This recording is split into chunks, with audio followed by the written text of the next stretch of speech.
Hello, ladies and gentlemen, and welcome to an episode of Ted's Booze Cellar with me, your most gracious host, Ted. You're probably wondering why there's a bit of editing and recording at the beginning.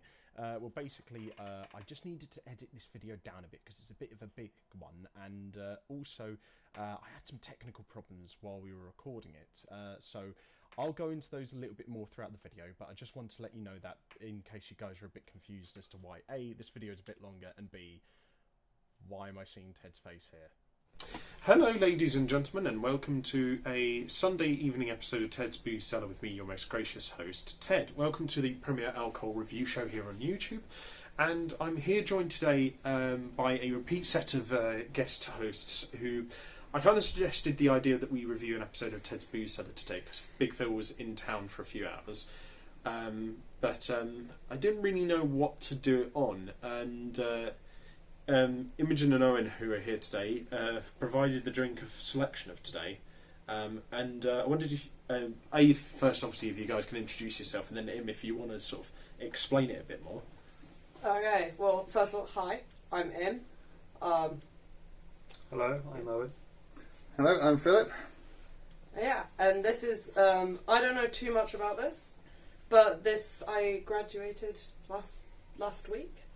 And this was a present from my brother who lives in Scotland, so it's proper Scottish whiskey. He doesn't faff about. Nice. I'll bring it up to the camera so you can have a look. It's a nice, I feel like I'm taking your role here. It's a nice sturdy bottle. Any comments, Ted? I feel strange. Well, you are the one who provided the drink for today's episode, so you I feel like I'm stealing a spotlight here. Well, You're off camera. What I will say is it's got a very old-fashioned design bottle, but the design and the colouring of the label is quite modern. With sort of a lot of old classical sort of whiskey labels, I feel like it was more printed on. But this is quite sort of really stands out, despite the fact that it's got quite similar colours across the board. Generally speaking, this is one of the more striking sort of modern whiskey bottles. So I'll give it a something missing, but I'm not really sure what. But I will give the design of the bottle and the label a 9 out of 10. What do you think? I mean, Owen and I were actually discussing this when I got it. We were like, what would we rate this on Ted's Booze Cellar? Yeah. And I said, you know what? I'd rate this a 10 out of 10. This is maybe it's just because my brother got it for me and he knows exactly the vibe I like. But this is giving me, I want to order it in a bar in 1970s New York, with a cigarette. And I want them to pour it. They take this it's a chunky boy, and they take it out. I'm a dame looking for trouble. I just really like it. Let's have a couple of these bad boys while talking about queens and schmucks. Yeah, but got that ever so slightly classy, slightly French vibe, slightly So yeah, good bottle. I like it. What would you? Yeah, so you'd rate the bottle 10 out of 10. All right. What about you, Owen? Well, yeah, it's definitely not a traditional bottle style for whiskey, but it's got a very nice classical look to it at the same time. I like it a lot. I like how they've got the name of the distillery here embossed in the glass. It's very, very nice to hold. It's got a good weight to it and balance. Yeah, just all round really lovely. Yeah. Probably give it maybe, I don't know, I think the perfect whiskey bottle is a bit more traditional than this. I think this is a little bit, I'm not a massive fan of the cap, so maybe a 9 out of 10. Yeah, I think I would have to say I agree. I do like the sort of Art Deco trimmings with the sort of fluted nature of the bottle, and it's also got an allusion to a sort of classical whiskey barrel around the bottom with the sort of textured larger base. I like the font. Again, it's got a few sort of Art Deco illusions, and the numbers and letterings are actually really nicely textured.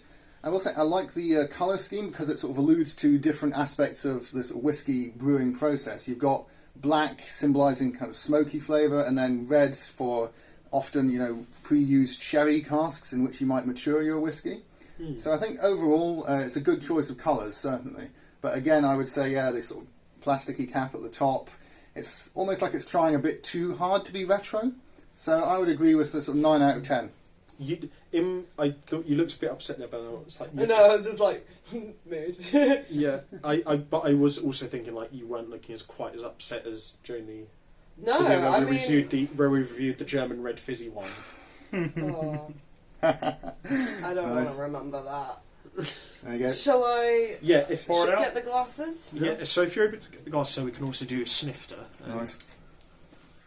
Which you guys said, what was your favourite bit of these videos? I can't remember whether you said it was me saying, let's have a quick snifter, or the Palate cleanser. the Palate cleanser, yeah. We have Palate to have palate cleanser. cleansers. Alright, Oh, yeah. God, yeah. I'll get some water. Oh, okay. Right.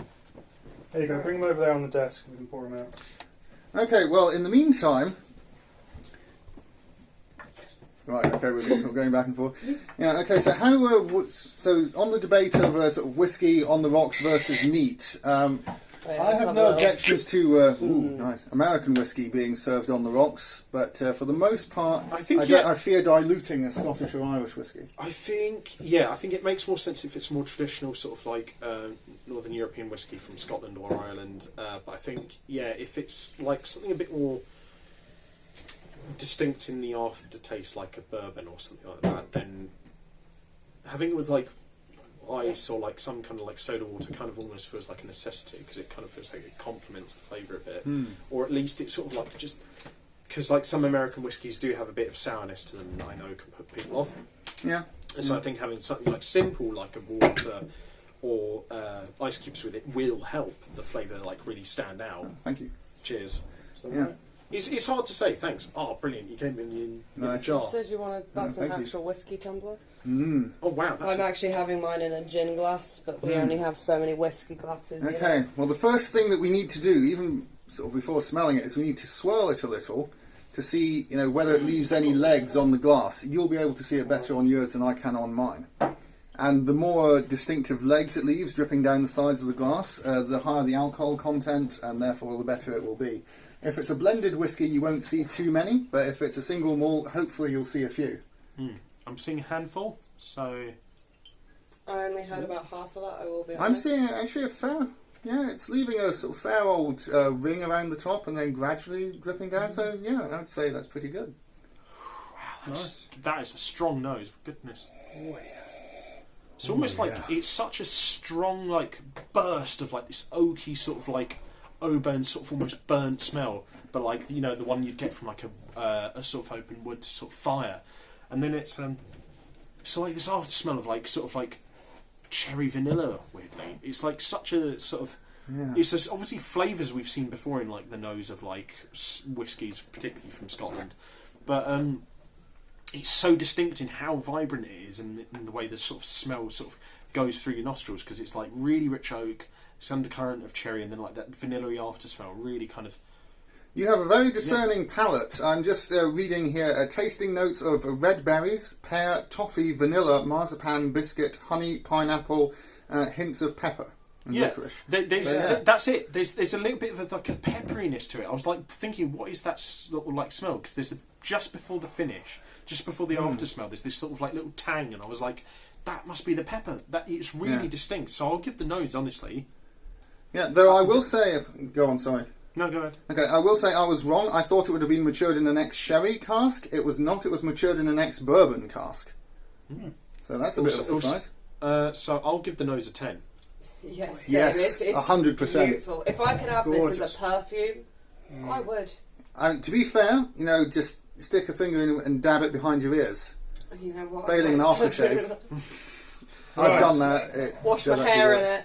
Yeah. Palate cleanser before we drink? Oh yes, No, indeed. so what I you... already have mine. no, wait, quickly. What's your ratings for the nose, you two? Probably a 10. It smells amazing. I can only go with 10. Yeah, I love a single malt, and this is one of the nicer ones. Yeah, I mean, my favourite whiskey that I've ever had was, funnily enough, the first ever 10 out of 10 on this show. It was the Aaron 18-year single-aged malt. Oh yeah. It honestly was beautiful. See what this sucker tastes like? So let's see what the sucker tastes like. To everyone at home, have a good week ahead. Cheers. Cheers. Santé.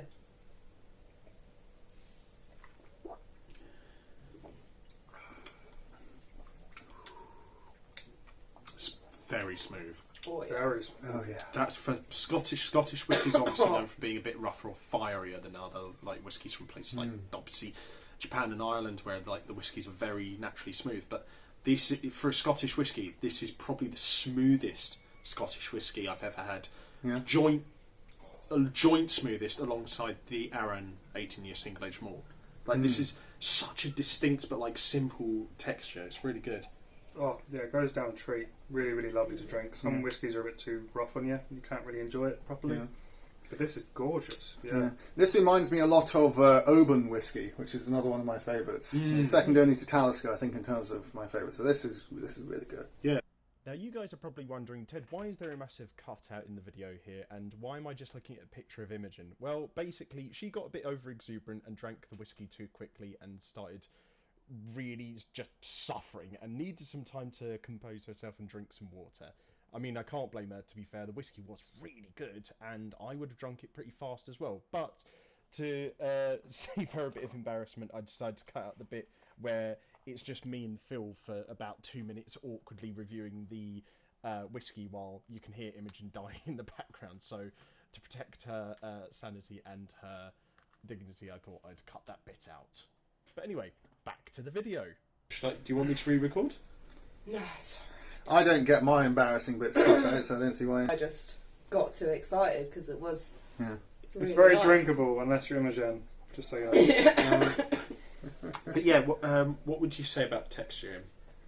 Oh, it was really smooth. That's why I drank too much. Yeah, no, that was really smooth. Like that went down like juice. Oh, God, it's got to Like be it nice. really went down like juice.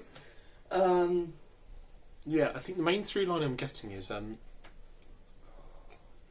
very rich, delicious. it's oak, kind of vanilla, a little bit of a peary, pineapple-y aftertaste, and it's sort of like it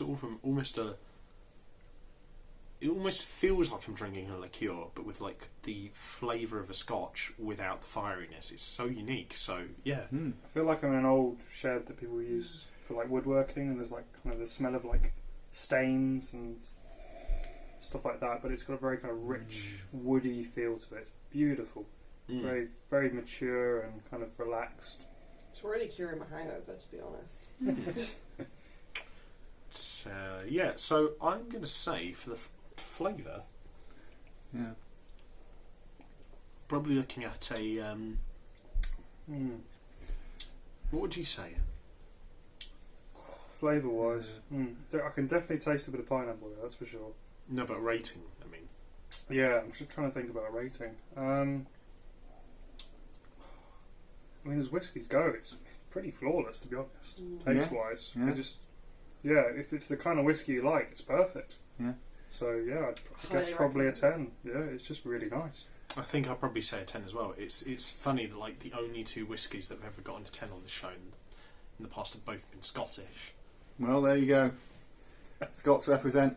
Now, I mean, I was going to go and give it a 9, but I think I'm going to have to give it a 10 as well. If the only whiskies I've ever had that taste better than this are a 13-year-old Oban or a 10-year-old Talisker, then, you know, it's not fair to go less than a 10. I think honestly, I would still say my favourite is still the Arran 18-year single-aged malt. If I did do my rating systems above 10, like say it went up to 11, then this would be a 10 out of 11, and